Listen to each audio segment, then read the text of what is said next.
अगर आप भी ई कॉमर्स बिजनेस को स्टार्ट करने के बारे में सोच रहे हो तो आज की वीडियो आपके लिए बहुत इंपॉर्टेंट है। आज मैं आपको ई कॉमर्स के ऑपरेशंस के बारे में बताने वाला हूँ, किन किन चीज़ों का ध्यान रखना है, नहीं तो आपके साथ स्कैम हो जाएगा, नहीं तो आपके साथ फ्रॉड हो जाएगा। और जो शिपिंग कंपनीज है या शिपिंग एग्रीगेटर्स है ये आपके कोई भी मदद नहीं करेंगे। दोस्तों, सबसे पहला और इंपॉर्टेंट पॉइंट जो आपको ध्यान में रखना है वो है पिकअप मैनिफेस्ट को डाउनलोड कर रखना।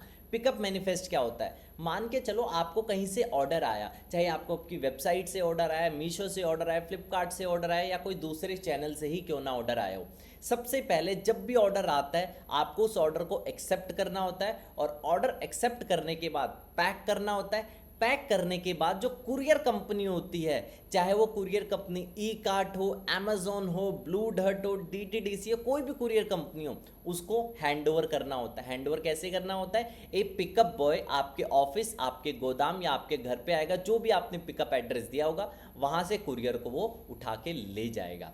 बट कुरियर को वो उठा के लेके गया, क्या सबूत है आपके पास कि आपने कुरियर को, आपने अपने पार्सल को, आपके अपने ऑर्डर को सक्सेसफुली हैंड ओवर कर दिए पिकअप बॉय को? क्या इसका सबूत है? इसका सबूत होना चाहिए पिकअप मैनिफेस्ट। जब भी कोई भी बंदा आपके घर पे आएगा, आपके ऑफिस पे आएगा उस ऑर्डर को लेने के लिए, तो उससे एक मैनिफेस्ट करा लो कि तूने सक्सेसफुली मेरे पास से श्याम जी का ऑर्डर पिकअप कर लिया। कैसे होगा मैं आपको दिखाता हूँ। मेरे पास क्या होता है, आप ये जो फाइल देख रहे हो मेरी, इस फाइल में मेरे हर एक ऑर्डर का मैनिफेस्ट होता है। जैसे ये एक पर्सन है, इस पर्सन का नाम क्या है? ये पर्सन का नाम नहीं होता है बेसिकली कुरियर में, पर्सन का एडब्ल्यू भी मैटर करता है। जैसे इस पर्सन के एडब्ल्यू के लास्ट के 3 डिजिट है 238, पूरा एडब्ल्यू बी नंबर है, एक यूनिक नंबर है जो कि हर एक ऑर्डर को कुरियर कंपनी एलोकेट करती है। अब मैंने क्या किया, यहां पर आप सामने देख रहे हो साइन कर दिया, किसने? पिकअप बॉय ने साइन कर दिया कि मैंने इस डेट और इस टाइम को सक्सेसफुली ये वाले AWB के अगेंस्ट इस ऑर्डर को पिकअप कर लिया। तो बाय चांस जब भी कभी डिस्प्यूट आएगा कि कुरियर कंपनी बोलेगी कि हमने तो पिकअप ही नहीं किया, तो आप बोल सकते हो कि आपका पिकअप बॉय विशाल, उसने इस डेट एंड टाइम को मेरे से पिकअप किया है। तो आपके पास सबूत रहेगा। याद रखना, सबसे इंपॉर्टेंट पॉइंट है ये मैनिफेस्ट करवाना। किससे? पिकअप बॉय से मैनिफेस्ट करवाना। डेट एंड टाइम तूने जिस भी डेट, जिस भी टाइम को पिकअप किया है, साइन कर दे यहाँ पे।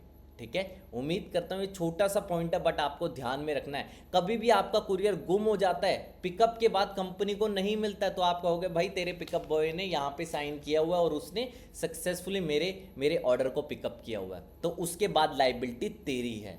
ठीक है, उम्मीद करता हूँ ये पॉइंट आपको समझ आएगा। दूसरा पॉइंट, भाई जब भी आपका ऑर्डर पिकअप होता है ना, आपके ऑर्डर पे आपको क्या, आपके आपके प्रोडक्ट के बाहर आपको क्या लगाना पड़ता है? शिपिंग लेबल लगाना पड़ता है। उस शिपिंग लेबल को जब पिकअप बॉय आएगा, शिपिंग लेबल को स्कैन करना होता है पिकअप बॉय को। बट पिकअप बॉय कहेगा सर अभी ना मुझे बहुत सारे पार्सल उठाने, आप भी अपने मुझे 30-40 पार्सल दे दो, जो भी है मैं आगे जब ऑफिस में जाऊंगा तब स्कैन कर दूंगा। ये वाली गलती बिल्कुल भी मत करना, गलती से भी मत करना। पिकअप बॉय को अपने सामने सामने कहो तू ये सारे ऑर्डर को स्कैन कर। ऐसा नहीं होना चाहिए कि भाई तू वो सबसे पहले ऑफिस में जाके स्कैन करेगा। मान के चलो आपने 40 ऑर्डर्स को हैंड ओवर किया, बट उसने सिर्फ और सिर्फ 39 ही क्या किए? 39 ही स्कैन किए, एक स्कैन ही नहीं किया। तो यानी कि एक स्कैन नहीं हुआ, इसका मतलब वो पिकअप नहीं हुआ। मैनिफेस्ट पे तो चलो आप कुरियर वाले की गर्दन पकड़ लोगे कि भाई ये देख तेरे लड़के ने 40 के 40 ऑर्डर को मेरे से पिकअप किया। ठीक है, बट कुरियर कंपनी कहेगी क्या तुम पागल हो, क्या तुम्हारे में दिमाग नहीं है, बिना स्कैन किए तुम उसे ऑर्डर हैंड ओवर क्यों कर रहे हो? तो इस बात का याद रखना, आपको स्कैन करवाना है। ठीक है, शिपिंग लेबल को स्कैन करवाना है, तभी जाके मैनिफेस्ट कराओ, उसके बाद तू ले जा, जो भी तेरी जिम्मेदारी है। Third, which is the most important point, मान के चलो अब आपको आरटीओ रिसीव हुआ, कोई कस्टमर ने कैश ऑन डिलीवरी ऑर्डर था, कस्टमर ने रिसीव करने से मना कर दिया या कस्टमर का फ़ोन नंबर नहीं लगा जब डिलीवरी बॉय गया था और आपके पास रिटर्न आ गया ऑर्डर।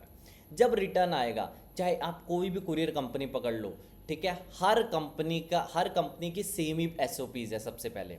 और आजकल जितने भी रिटर्न्स आ रहे हैं फेक रिटर्न्स आ रहे हैं, मतलब आपने भेजा था मोबाइल का स्टैंड, ये मोबाइल का स्टैंड, बट जो रिटर्न आ रहा है, रिटर्न में आ रहा है सिर्फ और सिर्फ टूटा हुआ स्टैंड, डैमेज प्रोडक्ट। या मान के चलो आपने भेजा था मोबाइल का स्टैंड, सामने से आ रहा है पापड़।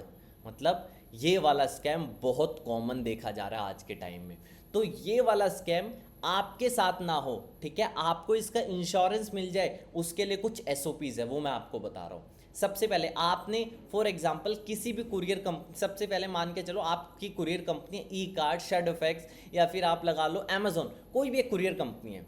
जब भी कुरियर कंपनी का पिकअप बॉय, वही पिकअप बॉय जो लेके गया था, अगर कभी आरटीओ आएगा, रिटर्न प्रोडक्ट आएगा, यही पिकअप बॉय मेरे पास लेके आएगा, ठीक है। तो ये सबसे पहले एक कागज पे आपके साइन और स्टैंप करवाएगा, अगर आपकी कंपनी है तो साइन और स्टैंप करवाएगा।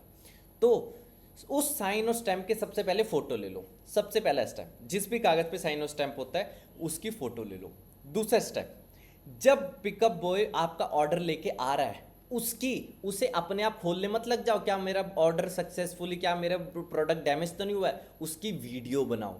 सुन लो, दूसरा स्टेप होना चाहिए वीडियो बनाना, ठीक है। अगर आपने वीडियो नहीं बनाई तो भाई, अगर आपने इसे डायरेक्टली खोल दिया और बाद में कह रहे हो यार मुझे तो कबाड़ा मिल गया, वो कुरियर कंपनी इसे नहीं मानेगी। आपको क्या बनानी पड़ेगी, प्रॉपर वीडियो बनानी पड़ेगी। जब आपका प्रोडक्ट आपको रिसीव हुआ, पूरी वीडियो बनाओ।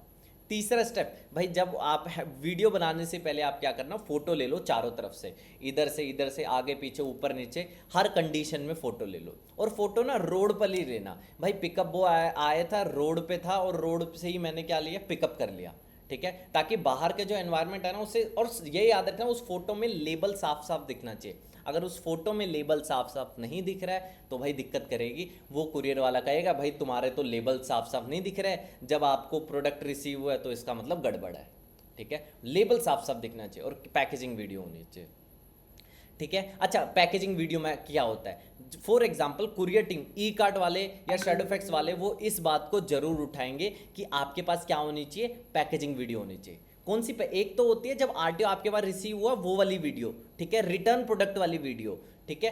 बट पैकेजिंग वीडियो भी होनी चाहिए, जब आपने पैकेज किया था, किस कंडीशन में पैकेज किया था, ठीक है, आपने कितनी लेयर्स चढ़ाई थी प्रोडक्ट के ऊपर, थर्माकोल भी चढ़ाया था, कोरुगेटेड बॉक्स भी चढ़ाया था, बबल रैप भी चढ़ाया था, कितने लेयर्स की पैकिंग होती है, उसकी भी आपके पास वीडियो होनी चाहिए। और ये बात का याद रखना, वीडियो तो होगी, वीडियो में पैकेज तो आप कर रहे हो, उसमें ये आपको लेबल भी दिखाना है।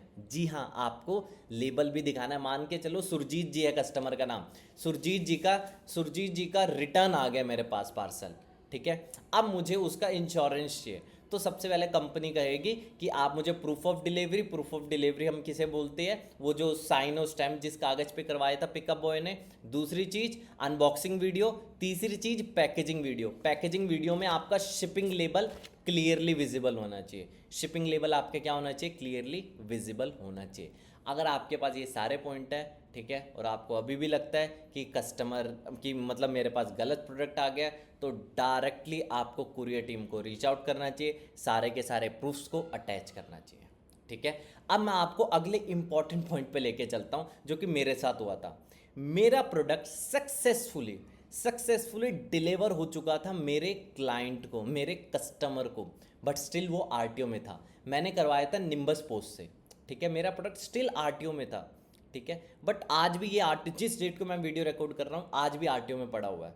अब निम्बस पोस्ट वाले मेरे से कहते हैं सर आप मेरे से ना, आप पैकेजिंग वीडियो बनाओ, ठीक है, आप मुझे कस्टमर की कॉल रिकॉर्डिंग अटैच करो कि कस्टमर ने सक्सेसफुली डिलीवरी बॉय को पेमेंट कर दिया है, आप मुझे चैट स्क्रीनशॉट डालो। मैंने सारे के सारे प्रूफ चैट स्क्रीनशॉट डाले, बट स्टिल उन्होंने आज तक मेरा, जिस डेट को मैं वीडियो रिकॉर्ड कर रहा हूँ, आज तक उन्होंने मेरा सीओडी रिमिटेंस का पैसा रिलीज़ नहीं किया है। तो ये वाले केस भी आपके साथ हो सकते हैं, इसके लिए भी आपको प्रिपेयर रहना है, ठीक है। निम्बस पोस्ट जैसे बहुत सारे ऐसी शिपिंग एग्रीगेटर कंपनी हैं जो इस तरह का कांड करते हैं। ये सिर्फ आपको ये एक ही चीज़ कहेंगे कि हमने आपके टिकट को एस्केलेट कर दिया। आप 20 दिन बाद भी पूछोगे, इनका सेम आंसर होगा, हमने आपके टिकट को एस्केलेट कर दिया। लेकिन ये याद रखना, आपको इन लोगों के पीछे पड़ जाना है। आपको अपने सोशल मीडिया पे, लिंक्डइन पे, जहाँ पर भी आप बार बार अपने कंसर्न को पोस्ट करना है, ताकि इनकी टीम आप तक देखे। अगर आप ऐसा नहीं करोगे तो भाई आपको जो डिलीवर्ड प्रोडक्ट का रिमिटेंस का पैसा नहीं मिलेगा। जी हाँ, डिलीवर्ड प्रोडक्ट के रिमिटेंस, सीओडी रिमिटेंस का पैसा आपको अटका के रखेगी ये सारी कंपनीज। चलो, अब मैं आपको ये एक चीज़ का याद रखना, जब भी आपका एनडीआर रेज होता है, एनडीआर क्या होता है, फॉर एग्जांपल आपका कस्टमर है, कस्टमर कस्टमर का कई बार कॉल नहीं लगता, डिलीवरी बॉय गया और कॉल नहीं लगा कस्टमर का, तो क्या होता है, तुरंत एनडीआर में डाल देती है कंपनियां।